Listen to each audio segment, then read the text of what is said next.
நம பார்வதி பதையே ஹர ஹர மகாதேவா. தெய்வத்தின் குரல் 2ஆம் பாகம் 157ஆம் பகுதி. நியாயம், யுக்தி சாஸ்திரம், தர்க்க சாஸ்திர நூல்கள். நியாய சாஸ்திரம் செய்த கௌதம மகரிஷிக்கு அக்ஷபாதர் என்று ஒரு பெயர்.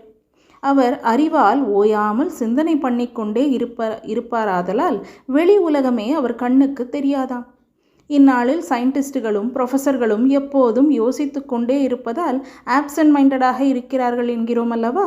இப்படி விகட துணுக்குகள் கூட நிறைய பேர் போடுகிறார்கள். கௌதமர் இப்படித்தான் இருந்தார். ஆனால் எதையோ பலமாக யோசித்து கொண்டே போய் ஒரு கிணற்றில் விழுந்து விட்டாராம். அப்போது பகவானே அவரை மேலே ஏற்றிவிட்டு அவருடைய காலிலேயே கண்ணை வைத்து விட்டாராம். கால் தானாக இன்வாலன்ட்ரியாக நடக்கிற போது அதிலுள்ள கண்ணும் தானாக பார்த்து விடும்படி அனுகிரகம் செய்தாராம். பாதத்திலே அக்ஷம், அதாவது கண் ஏற்பட்டதால் இவருக்கு அக்ஷபாதர் என்ற பெயர் வந்தது என்று கதை. இவருடைய சூத்திரத்துக்கு பாஷ்யம் எழுதியவர் வாத்ஸ்யாயனர், வார்த்திகம் செய்தவர் உத்யோகரர். பரம அத்வைத்தியான வாசஸ்பதி மிஸ்ரர் இந்த வார்த்திகத்துக்கு ஒரு விளக்கம் எழுதியிருக்கிறார். நியாய வார்த்திக தாத்பர்ய டீகா என்று அதற்கு பெயர். இந்த விளக்கத்துக்கு விளக்கம் எழுதியிருக்கிறார் உதயநாச்சாரியார். தாத்பர்ய டீகா பரிசுத்தி என்று அதற்கு பெயர். நியாய குசுமாஞ்சலி என்றும் உதயனர் ஒரு புஸ்தகம் எழுதியிருக்கிறார். இவர்தான் புத்த மதத்தை கண்டனம் பண்ணி நம் தேசத்தில் இல்லாமல் பண்ணியவர்களில் முக்கியமான ஒருவர். நியாய சூத்திரத்திற்கு ஜெயந்தர் எழுதிய நியாயமஞ்சரி என்ற பாஷ்யமும் இருக்கிறது. அன்னம்பட்டர் என்பவர் தர்க்க சங்கிரகம் என்று அதற்கு தாமே விரிவுரையாக ஒரு தீபிகையும் எழுதியிருக்கிறார். சாதாரணமாக நியாயசாஸ்திரம் படிக்கிறவர்கள் இந்த 2 புஸ்தகங்களோடு தான் ஆரம்பிக்கிறார்கள். கணாத மகரிஷி எழுதிய வைசேஷிக சூத்திரத்திற்கு ராவண பாஷ்யம் என்று ஒன்று இருந்து காணாமற் போய்விட்டதாக சொல்கிறார்கள்.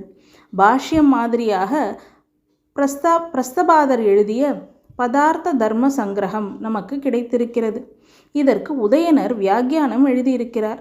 சமீபத்தில் உத்தமூர் வீரராகவாச்சாரியார் வைசேஷிக ரசாயனம் என்ற நூலை எழுதியிருக்கிறார்.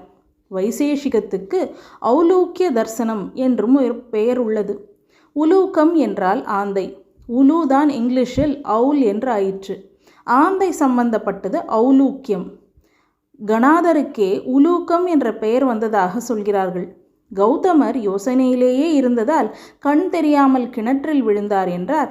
கணாதர் பகலெல்லாம் ஆராய்ச்சியிலே இருந்துவிட்டு இரவுக்கு பின் தான் பிக்ஷைக்கு புறப்படுவாராம். பகலில் கண்ணுக்கு அகப்படாமல் ராத்திரியிலே இவர் சஞ்சாரம் செய்ததால் ஆந்தை என்ற நிக்நேம் பெற்றதாக சொல்கிறார்கள். அஞ்ஞானியின் ராத்திரி ஞானிக்கு பகலாயிருக்கிறது என்று கீதையில் பகவான் சொல்லும்போது எல்லா ஞானிகளையும் ஆந்தையாகத்தான் சொல்லிவிட்டார். கணாதர் ஸ்தாபித்ததால் காணாத சாஸ்திரம் என்றும் வைசேஷிகத்துக்கு பெயர்.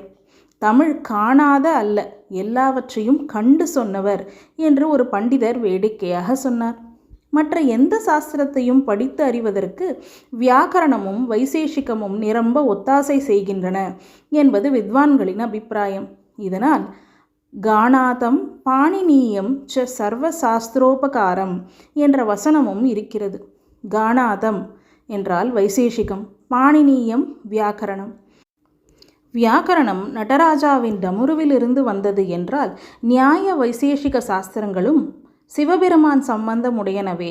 வைசேஷிக சாஸ்திரங்களில் மகேஸ்வரனையே பரமாத்மாவாக சொல்லி நமஸ்காரம் பண்ணியிருக்கிறது.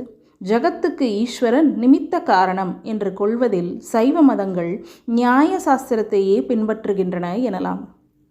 நம பார்வதி பதையே ஹர ஹர மகாதேவா.